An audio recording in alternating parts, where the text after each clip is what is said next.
बच्चियों के द्वारा।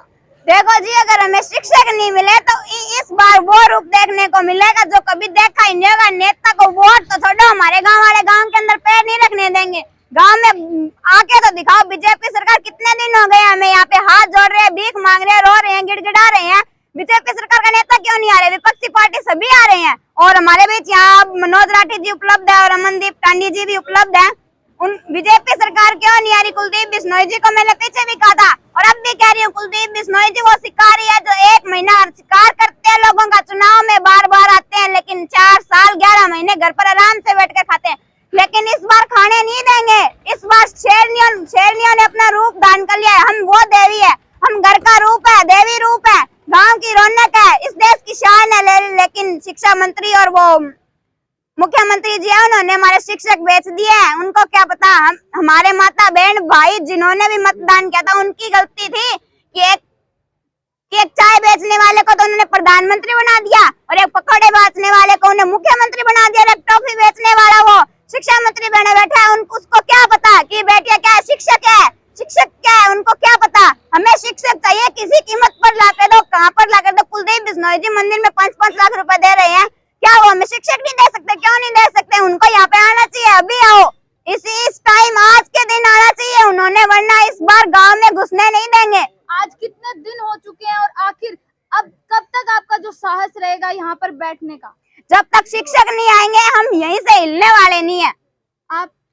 हम भी यही कहते हैं, जब तक शिक्षक नहीं आएंगे अब तक हम कभी नहीं हिलेंगे और हम शिक्षकों को तो आना ही पड़ेगा। कुलदीप बिश्नोई वोट मांगने के लिए तो बहुत जल्दी आ जाते हैं, अब क्यों नहीं आ रहे हैं? अब कहाँ गए वो?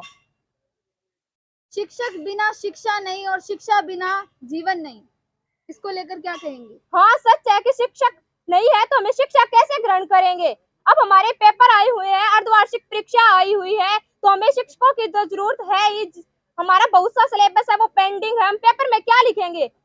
जी, मेन सब्जेक्ट है जी उनका, कोई भी सिलेबस पूरा नहीं है, 50% भी नहीं है। इंग्लिश और जो हमारे मैथ है उनके कुछ भी पूरा नहीं है।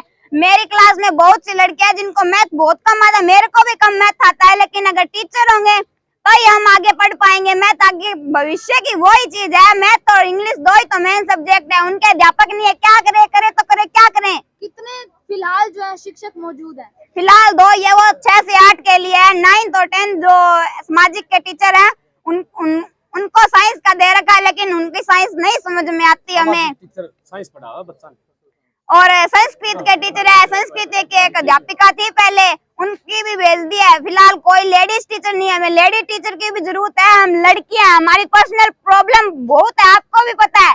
हम लेडीज के सामने ही अपनी वो प्रॉब्लम सॉल्व कर सकते हैं, लेकिन लेडीज टीचर नहीं है। पहले भी एक जेंट्स टीचर ज्यादा थे और लेडीज टीचर कम है, और अब है ही नहीं। 2 टीचर है वो भी नहीं पढ़ा रहे, कभी आते हैं कभी नहीं आते। हमें शिक्षक चाहिए, किसी कीमत पर लाकर दो चाहे।